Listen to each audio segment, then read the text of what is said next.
Okay, let's get into this topic. I believe the title of the video is On Semen Retention, You Will Seek New Information. Let's talk about it. So, when you get in a long streak, I should be at like 75 days right now, something like that. Maybe the last video I made was probably a week ago, so maybe 77. You start to not be able to sit. You can't just have an idea and let it pass you by. You get this primal urge to act. And you can't just let it pass you by, because you understand that there's a sense of urgency that you need to have as a human being in order to be successful. And so you start to try new things, you start to experiment, if you will. You start to read the books that you kind of already had in your mind, but you never had the drive to or the will to really read them. But now you do. You know, a popular book on this journey is The 48 Laws of Power. And I do suggest reading it. And if you don't like to read, get the audiobook. It is a hard read and it is a hard listen. And even if you get through it, there's no telling if you would completely understand it, but it certainly is a good book to have in your arsenal in terms of knowing your enemy and knowing what they might try to use against you to their advantage. You start listening to podcasts more because you find more value in learning than you find in listening to music that you've been listening to. You start to understand the layers and the levels of programming that you put yourself through by doing your daily habits. And you start to realize that your life is the end consequence of what you program yourself to be. And if you felt as if though that you were leading yourself nowhere, or at least as if though that you aren't anywhere that you want to be, then you come to the realization that your habits are what directed you there. And so you start to change your habits. But you don't necessarily know what to change your habits to or what to change. And so you start to seek out information, like I was saying. And you seek out information through podcasts. You seek out information through books. You seek out information through courses. You buy courses, you buy autobiographies. You start to join communities because you realize that you could actually find a lot of willpower in communities. It's a lot easier to do things when you know other people are doing it. And so that's why you see a lot of these semen retention sort of spearheads really start to become entrepreneurs, and they start to become community leaders. You know, take Regal Change, for example. I mean, he created Regal Change, which is quite the feat, if you ask me. And you got people like Vanda G, who's doing consultations. You got Nana the Soul, who's doing consultations.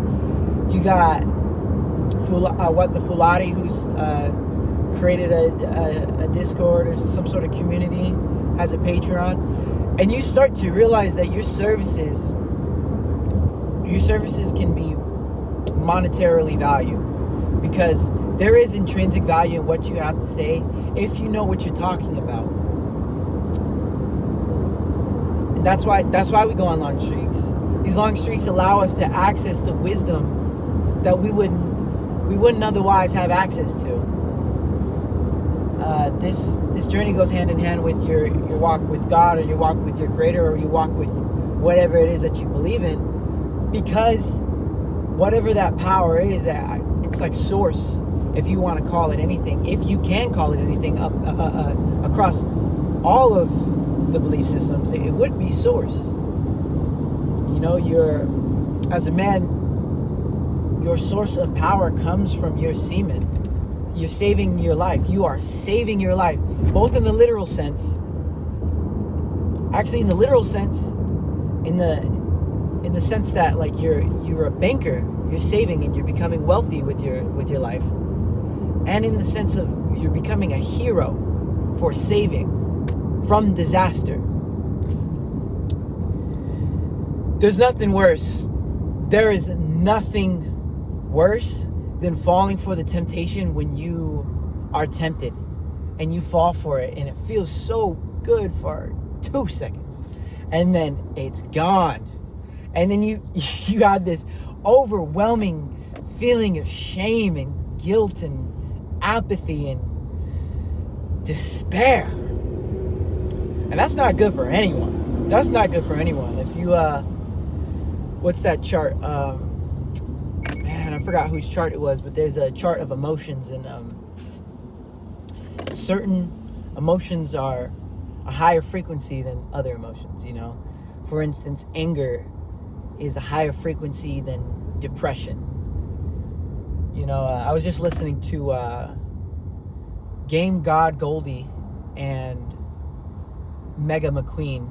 If you remember Mega McQueen, he used to be a podcaster way back in the day. He used to kick it with the likes of, was it Mystic Got Jokes? Maybe, I don't know, I could be misremembering, but yeah, and so them two were having a podcast and they were talking about how you can use your emotions to fuel you. You can use your emotions to fuel you, and it's so true. It's so true, especially on semen retention. You sort of have this, you have a built-in, you have this built-in kip up. What I mean by that is you fall down on your ass, but you don't stay there. When you're on semen retention, you might fall down on your ass, but you kip up. You get back up instantly. You bounce. You bounce back. And man, this is the beauty of this journey. It's so beautiful because you almost feel unstoppable.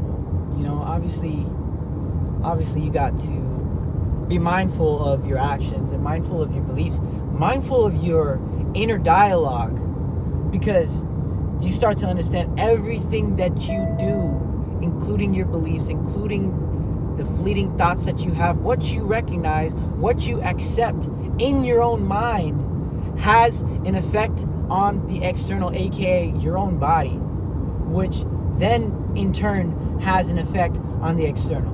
Everything that you do, down to the very thought,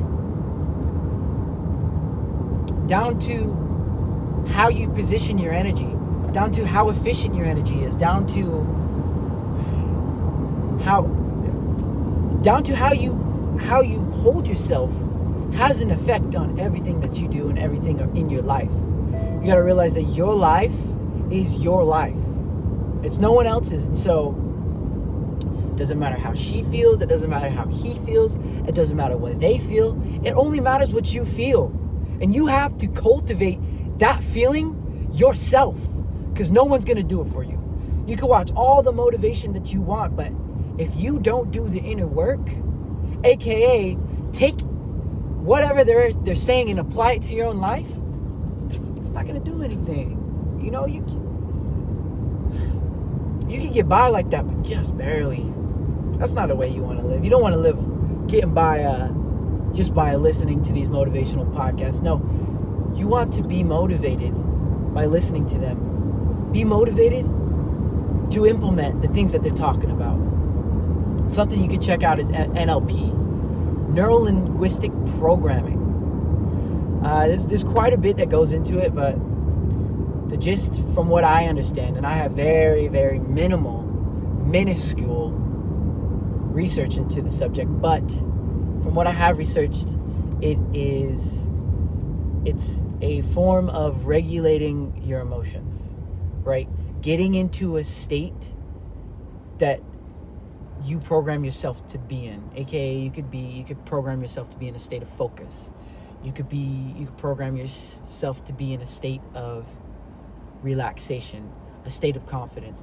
Whatever state it is that you want to be, you could program yourself to be in that state. And I'm not saying at all times, I'm saying there's certain neuro-linguistic programming techniques that you can use to put yourself in a state for however long that you need to be in that state.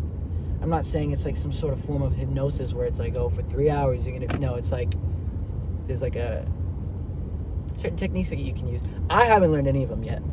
I'm only reporting about the various subjects and topics that I've been looking into, and I think that's a good start. It's a good start. Game God Goldie, I mentioned him earlier. That guy is a mastermind.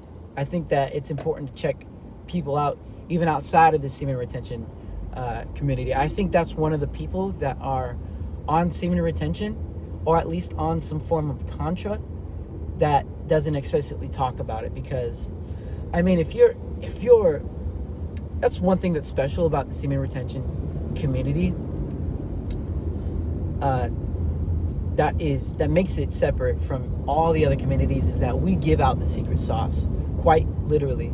I mean, quite figuratively, we give out the secret sauce. Literally, we keep the secret sauce. So I think the rich people, I mean, Napoleon Hill, he definitely laid out the sauce. Chapter 13, Think and Grow Rich, sexual transmutation, sexual discipline, stuff like that.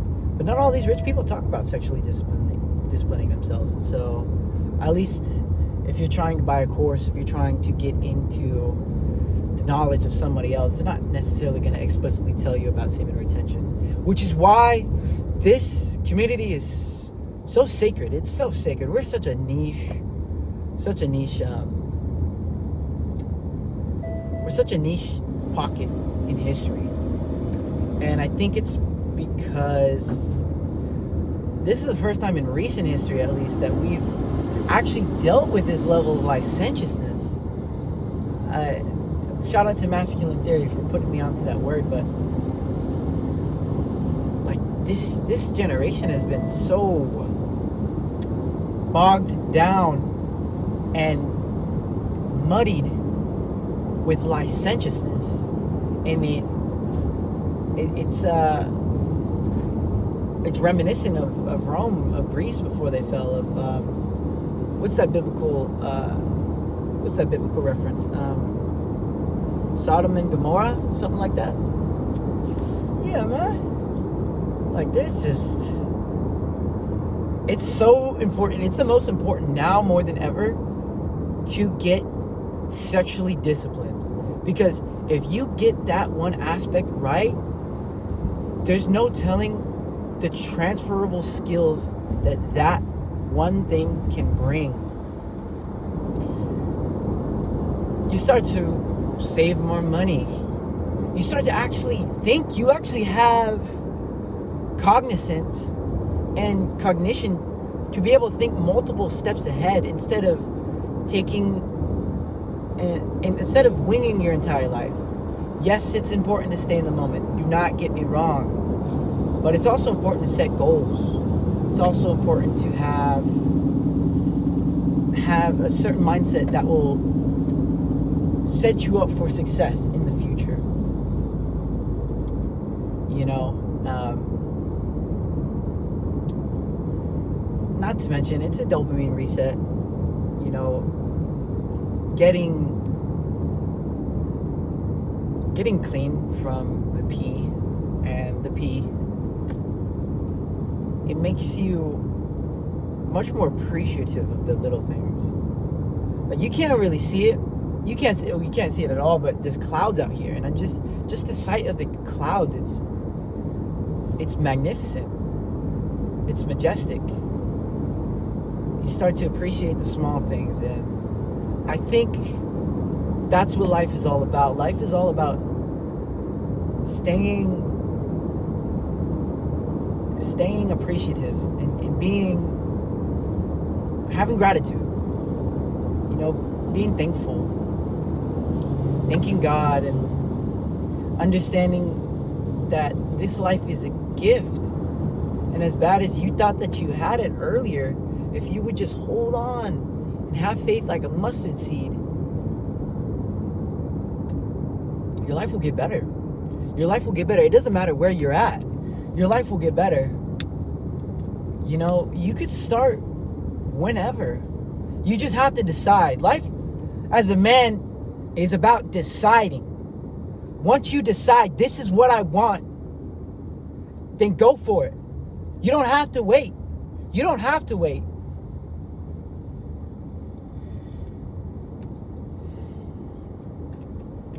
It's good to strategize. It's good to plan things out. But it's also good to take action. Especially if you've remained actionless for long periods of time. You got to ask yourself, what do I want in life? Do I want to get better? Do I want to see results? Do I want to achieve my dreams?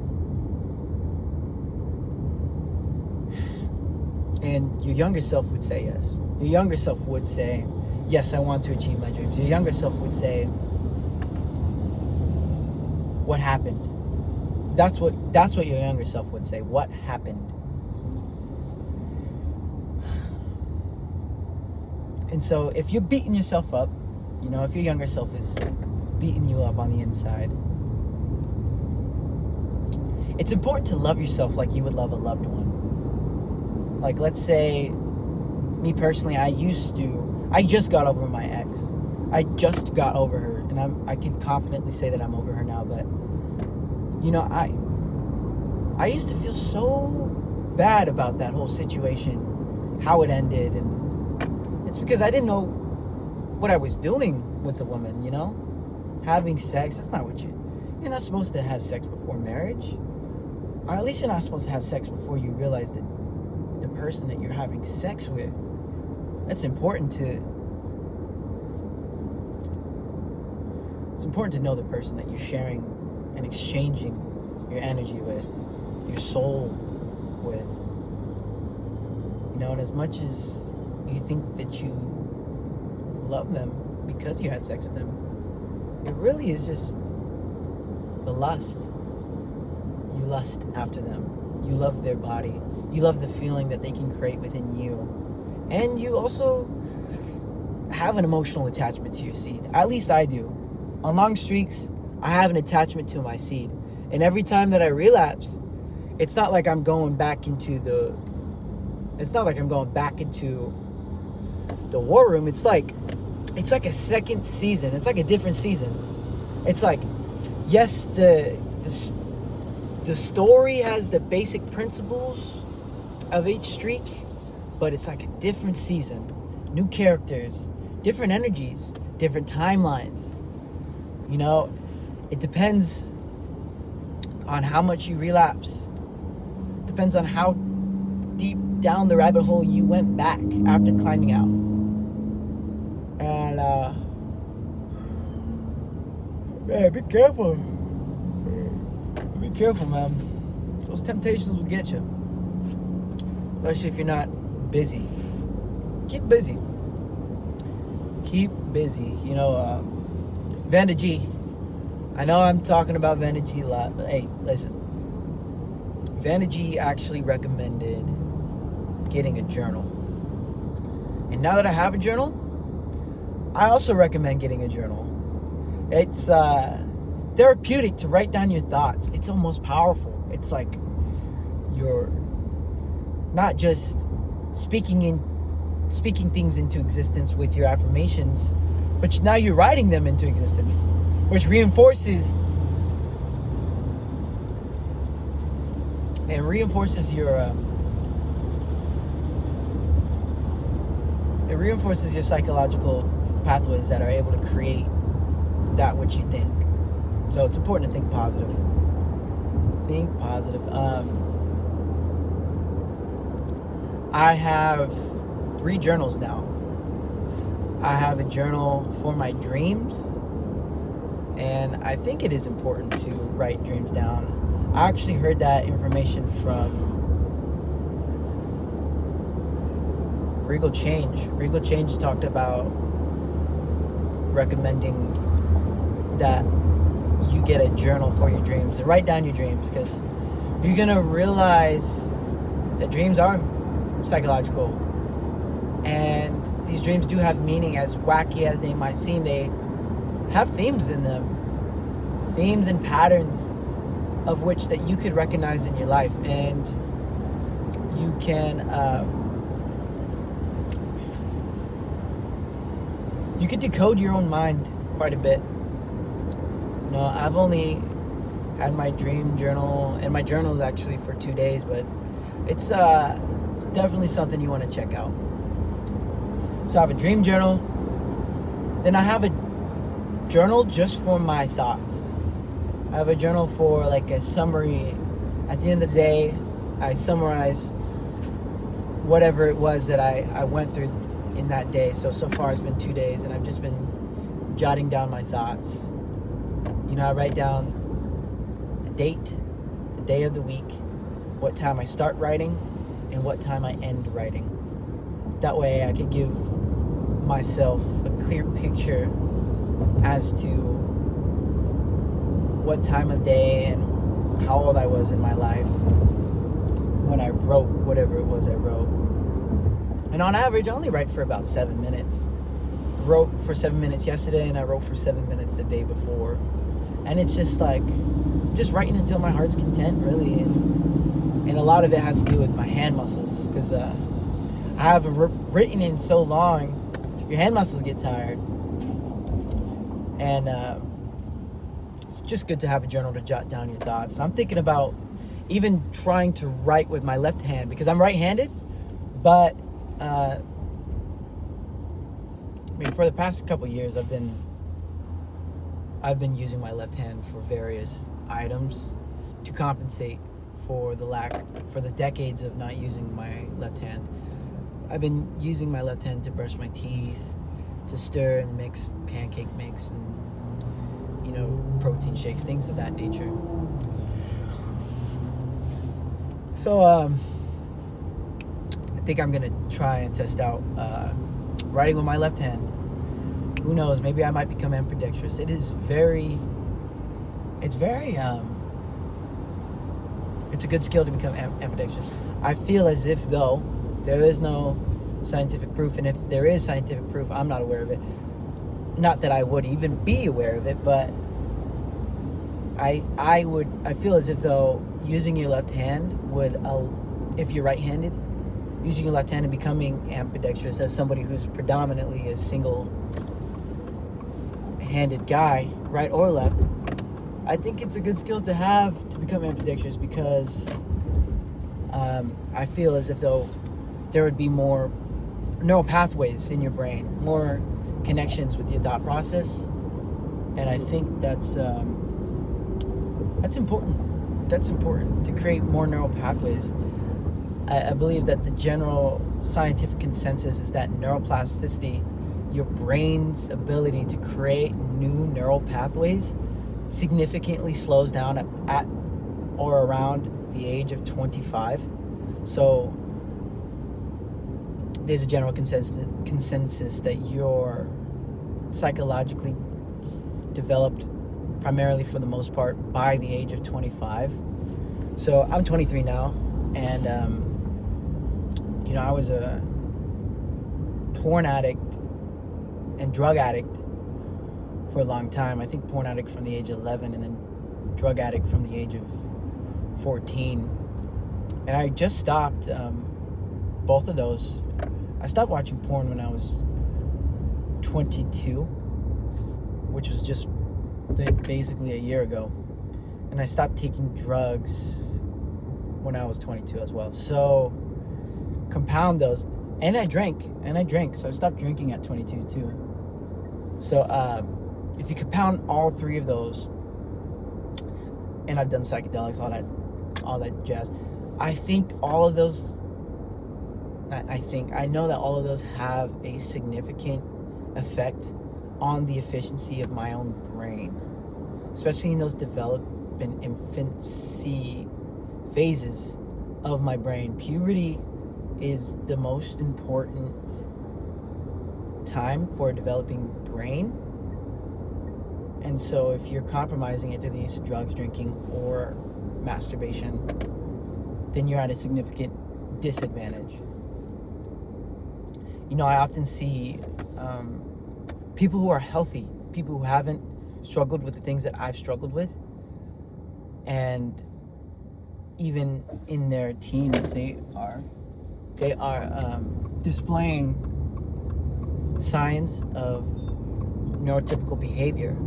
And neurotypical behavior is certainly something that you want to have, because once you get out of the whole licentious lifestyle of seeking pleasure and seeking dopamine, and you actually start to heal your physical brain, your physical body, your face, your skin, your organs, your mind, the purity of your mind. And once you really start to heal, you'll understand that being healthy is the most attractive thing on earth. Being healthy. And that's more than just physical. You could be physically healthy, which is the most important biologically. Biologically, being healthy is the most important in terms of reproduction, but mentally healthy, spiritually healthy, financially healthy, you know, figuratively healthy. That's what we want. That's what we're striving for. That's what this whole play is. This whole semen retention play is a Hail Mary. Because you start off with leveraging that which you want to save. And the most important thing that you can save is semen retention. I think the healthiest thing that you can do, if you were doing everything unhealthy, the first thing that you can do that's the most healthiest thing to do is save your semen. That's just, like, if you took drugs, if you drank, if you ate like shit, slept like shit, but you saved your semen, that is just one step closer to health. That's one step closer to health. So it's important. Save your semen, men. Save your semen. Eat healthy. You know, take care of yourself. Work out if you can. You know, I know some of us have injuries and there's certain reasons, and there are acceptable reasons not to work out, but I think it's important to try and get any form of physical activity that you can. That way you can feel good about yourself. You know, like we're talking about with habits. You know, it's important to have habits that will make you and not habits that will break you. So that is all I got for today, guys. If you liked the video, like the video. Comment, subscribe, share it to a friend. And I really appreciate you guys tapping in. Y'all have a good day. And I will too. Peace. Thank you. Bye.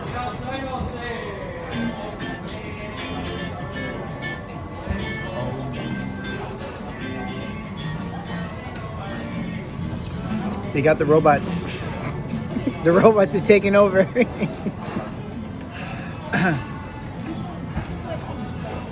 That's the second time I've ever seen something like that. Sushiro!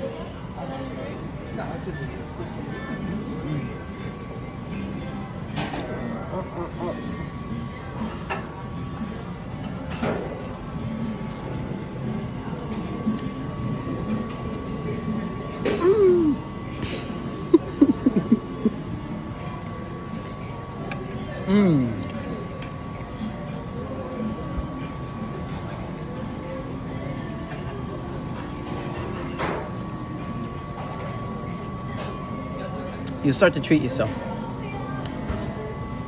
Here we are. I started to treat myself with some sushi.